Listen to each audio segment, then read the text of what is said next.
তো একজন ব্যক্তি যদি আর একজন মুসলিম ভাইয়ের গণতন্ত্রের নাম দিয়ে রক কেটে দেয়, ও কি মুসলিম? ও কি পরিপূর্ণ ইমানদার? ও যে গণতন্ত্রের কারণে, যে বিশ্বাসের কারণে আরেকজন ব্যক্তির রক কাটতে গেছে, এই হাদিস দিয়ে তার ওই নিয়ম, তার ওই গণতন্ত্র অটোমেটিক্যালি হারাম হয়ে যাবে। ওই গণতন্ত্র হারামের আলাদা কোনো দলিলের প্রয়োজন নেই।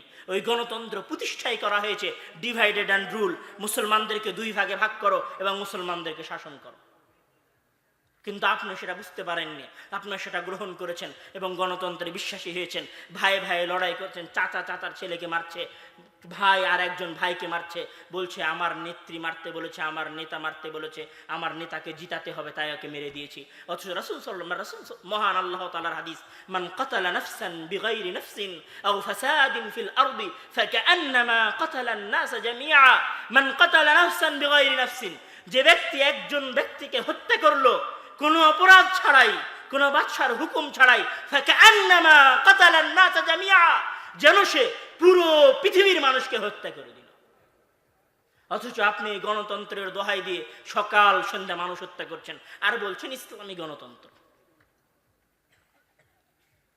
রাসূল সাল্লাল্লাহু আলাইহি ওয়াসাল্লাম এমনিতেই এই হাদিসগুলো উল্লেখ করে দেননি। তিনি জানতেন যে ইসলামী সমাজে এমন একটা সময় আসবে, যেই সময় মুসলমানেরা আর একজন মুসলমানের রক্তকে হালাল মনে করবে।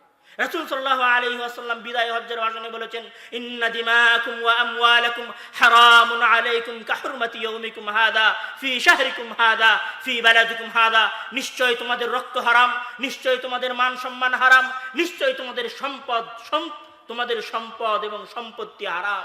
মানে একজন আর একজনকে হত্যাও করতে পারবে না, একজন আর একজনের সম্পত্তি লুটতেও পারবে না, একজন আর একজনের মান সম্মানে আঘাত করতে পারবে না। আর গণতন্ত্র মানে আর একজনের দুর্নাম করা।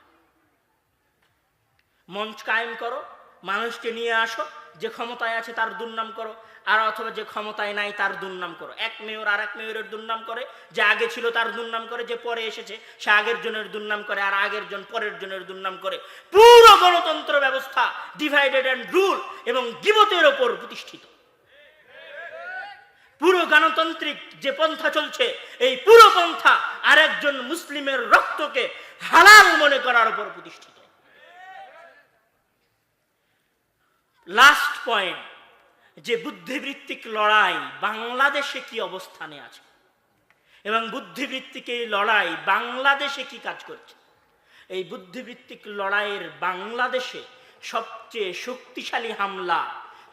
শক্তিশালী হামলা হচ্ছে এই অনুভূতি দেওয়া যে বাংলাদেশে যত দাড়ি টুপিওয়ালা মানুষ আছে এরা কেউ বাংলাদেশের স্বাধীনতার পক্ষের নয়, এরা সবাই বাংলাদেশের বিপক্ষে। বাংলাদেশ স্বাধীন হয়েছে সেকুলারিজমের ওপরে, বাংলাদেশ স্বাধীন হয়েছে ধর্ম নিরপেক্ষতার ওপরে। এই বিশ্বাস পুরো বাংলাদেশের মানুষকে বিশ্বাস করানো হচ্ছে বুদ্ধিবৃত্তিক লড়াইয়ের সবচেয়ে বৃহৎ এবং সর্ববৃহৎ অস্ত্র। আমি আপনার সামনে শুধু কিছু দলিল দেই যে বাংলাদেশের স্বাধীনতা ইসলামের উপর প্রতিষ্ঠিত এবং বাংলাদেশের স্বাধীনতা মুসলমানদের রক্তের উপর প্রতিষ্ঠিত। আমি শুধু কিছু কথা আপনাকে বলে যাই, আপনি কোথাও কোনো দলিল খোঁজার প্রয়োজন নেই। বাংলাদেশের 7 জন যে বীর শ্রেষ্ঠ আছেন তার 7 জন কারা? মুসলিম না মুসলিম? বাংলাদেশের যত ফ্রন্ট ছিল, যত ফ্রন্ট বাংলাদেশের স্বাধীনতায় যুদ্ধ করেছে, সব ফ্রন্টের যত নেতা ছিল তারা মুসলিম না মুসলিম ছিল? আমি আপনাকে এখানে কিছু দলিল দেই। শেখ মুজিবুর রহমান যখন পাকিস্তান থেকে ফিরে আসলেন, পাকিস্তানের জেল থেকে বন্দী হয়ে যখন উনি পাকিস্তান থেকে ব্যাক করলেন বাংলাদেশে, তখন উনি বাংলাদেশের মানুষের সামনে সর্বপ্রথম যে বক্তব্য দিয়েছিলেন সেই বক্তব্যে উনি বলেছিলেন, আমাদের বিরুদ্ধে অভিযোগ দায়ের করা হয়েছে, আমরা মুসলিম নই। তখন তিনি বলছেন, আমরা বিশ্বাসী ইনসাফের ইসলামে, আমাদের ইসলাম মুহাম্মদ সাল্লাল্লাহু আলাইহি ওয়াসাল্লামের ইসলাম। এটা বঙ্গবন্ধুর ভাষণ, আপনি খুলে দেখুন বঙ্গবন্ধু ভাষণ নোভেল পাবলিকেশনের 21 নাম্বার পৃষ্ঠা। এটা শেখ মুজিবুর রহমানের রাহিমাহুল্লাহ, আল্লাহ তার কবরের শাস্তিকে মাফ করুন, তার কবরকে প্রশস্ত করে দিন, আল্লাহ তাআলা তাকে জান্নাতবাসী করে দিন। তিনি পাকিস্তান থেকে ফিরে আসার পরে এই বক্তব্য জনসাধারণের সামনে দিয়েছিলেন। 26শে মার্চ 1971 সালে কবি আব্দুস সালাম যখন 7টা 40 মিনিটে চট্টগ্রামের বেতার থেকে স্বাধীনতার ঘোষণা স্বাধীনতার ঘোষণাপত্র পাঠ করেন, তখন সেই স্বাধীনতা ঘোষণাপত্রের শুরুর বাক্য কি ছিল আপনি জানেন?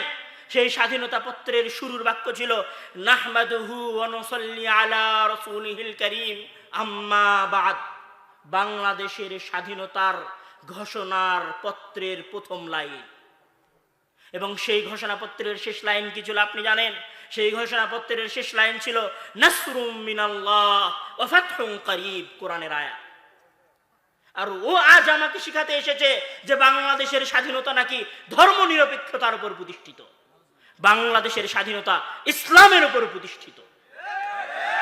বাংলাদেশের স্বাধীনতার প্রতিটি রন্ধে রন্ধে ইসলাম মিশে আছে। আজকে আপনি বাংলাদেশের স্বাধীনতা অমুসলিমদের দ্বারা হয়েছে, ধর্মনিরপেক্ষতার উপর প্রতিষ্ঠিত, এই ধোঁয়া তুলে আপনি স্বাধীনতার যুদ্ধে মুসলমানদের অবদানকে অস্বীকার করতে পারেন না। আরো কিছু দলিল আমি আপনাকে দেই। কলকাতা বেতার যন্ত্র থেকে যখন স্বাধীনতার প্রচার পাঠ হয় বঙ্গবন্ধুর বক্তব্যের মাধ্যমে, সেই বক্তব্যের শেষে ছিল may Allah bless you and help in your struggle for freedom. May Allah bless you, আল্লাহ তাআলা সহায় হন আপনার। কে সহায় হবে? আল্লাহ তাআলা। কলকাতা বেতার যন্ত্র থেকে যে স্বাধীনতার পত্র পাঠ করা হয়েছিল, সেই স্বাধীনতা পত্রের বাণী ছিল এগুলো। আপনি যান, এগুলো কোথায় খুঁজে পাবেন? বাংলাদেশের স্বাধীনতা যুদ্ধের দলিল পত্রের 3য় খণ্ড খোলেন, যেটা গণপ্রজাতন্ত্রী বাংলাদেশ সরকারের তথ্য মন্ত্রণালয় থেকে প্রকাশ করা হয়েছে। আপনি 3য় খণ্ড খুলে দেখেন, এই বাক্য লেখা আছে। আরো আছে, বাংলাদেশে যখন মুক্তিযুদ্ধ চলে 14 এপ্রিলের 1971 সালে একটা প্রচারনামা পুরো বাংলাদেশে প্রচার করা হয়েছিল, যে প্রচারনামার হেডলাইন ছিল স্বাধীন বাংলার সংগ্রামী জনতার প্রতি বাংলাদেশ সরকারের নির্দেশনাবলী। ওই নির্দেশনাবলীর কথাগুলো শোনেন। বাঙালির অপরাধ, আল্লাহর সৃষ্ট পৃথিবীতে আল্লাহর নির্দেশ মতো সম্মানের সাথে শান্তিতে বসবাস করতে চেয়েছে। আমাদের সহায় পরম করুণাময় সর্বশক্তিমান আল্লাহর সাহায্য। সর্বশক্তিমান আল্লাহর উপর বিশ্বাস রেখে ন্যায়ের সংগ্রামে অবিচল থাকুন। বিশ্বাস রাখুন, আল্লাহর সাহায্য এবং বিজয় নিকটবর্তী। 14 এপ্রিল 1971 সালে যে প্রচার পুরো বাংলাদেশে করা হয়েছিল, সেই প্রচারের বাক্য এগুলো ছিল। আপনি খুলে দেখুন, আগে যেই বাংলাদেশ স্বাধীনতার যুদ্ধের দলিল পত্রের 3য় খণ্ডের 16 থেকে 18 পৃষ্ঠা, এবং আরো এই স্বাধীনতা পত্রের মধ্যে 3য় খণ্ডের 619 পৃষ্ঠায় যে কথা আছে যে মুসলমানদের মধ্যে স্বাধীনতার যুদ্ধে ইমানি শক্তি বলিয়ান করার জন্য বিভিন্ন জায়গায় অস্থায়ী মসজিদ করা হয়েছিল, বিভিন্ন জায়গায় অস্থায়ী ইমাম নিয়োগ দেওয়া হয়েছিল। মুসলমানদের মাঝে যারা যুদ্ধে যেত তাদের সামনে কোরআন তেলাওয়াত করা হতো, গায়েবানা জানাজা পড়া হতো, যেন স্বাধীনতার যুদ্ধের মহা সেনাপতি বা স্বাধীনতার যুদ্ধের লড়ুক বীর সেনানীদের ইমানি চেতনা বৃদ্ধি পায়। এগুলো বাংলাদেশের স্বাধীনতা যুদ্ধের ইতিহাস। আপনি আরো শোনেন, দীর্ঘ 9 মাস লড়াইয়ের পরে যখন বাংলাদেশ বিজয় লাভ করে, তখন বাংলাদেশের অস্থায়ী রাষ্ট্রপতির 16 ডিসেম্বরের যে ভাষণ ছিল 1971 সালে, সেই ভাষণের বাক্যগুলো ছিল আমি মুসলমান, হিন্দু, বৌদ্ধ, খ্রিস্টান সহ দেশবাসীকে আল্লাহর প্রতি শুকরিয়া জ্ঞাপনের জন্য এবং একটি সুখী সমৃদ্ধশীল সমাজ গঠনে আল্লাহর সাহায্য কামনা করার জন্য উদাত্ত আহ্বান জানাচ্ছি।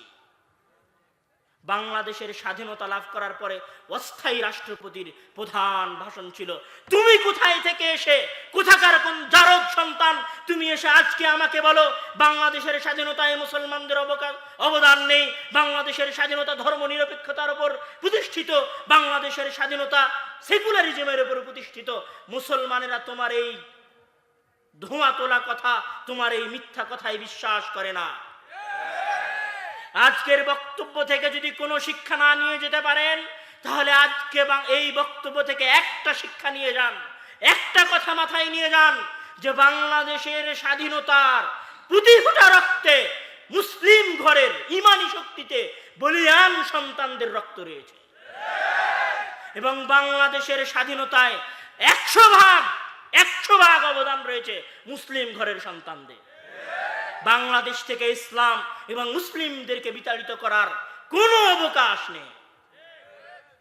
সম্মানিত উপস্থিতি, সব শেষে আমার বক্তব্যের শেষ পর্যায়ে এসে আপনাদেরকে একটা আহ্বান করে যাব, সেটা হচ্ছে ইহুদি খ্রিস্টানদের বুদ্ধিবৃত্তিক লড়াইয়ের বিষয়ে সতর্ক হন। নিজেকে ইসলামী কৃষ্টি, ইসলামী সংস্কৃতিতে বিশ্বাস করুন এবং ইসলামী সংস্কৃতি এবং ইসলামী কৃষ্টি কালচারকে ধরে রাখার চেষ্টা করুন এবং মনে কথা গেঁথে নিয়ে যান যে এই বাংলাদেশের মাটি আমার, এই বাংলাদেশের মাটি আমার পূর্বপুরুষের, এই বাংলাদেশের মাটি আমার দাদার, এই বাংলাদেশের মাটি আমার দাদার দাদার। এদেশেই আমি জন্মগ্রহণ করেছি, এদেশেই মৃত্যুবরণ করব। এদেশ মুসলমানদের, এদেশ অন্য কারো নয়। আল্লাহ তাআলা বাংলাদেশের স্বাধীনতা এবং সার্বভৌমত্বকে রক্ষা করুন এবং প্রত্যেক মুসলিমের হৃদয়ে এই কথা গেঁথে দিন যে বাংলাদেশ মুসলমানদের, অন্য কারো নয়। এই কথা বলে আমি আমার সংক্ষিপ্ত আলোচনা এখানে শেষ করছি। আমিন সুম্মা আমিন ওয়া আখির দাওয়ানা আলহামদুলিল্লাহি রাব্বিল আলামিন। আসসালামু আলাইকুম ওয়া রাহমাতুল্লাহি ওয়া বারাকাতুহু।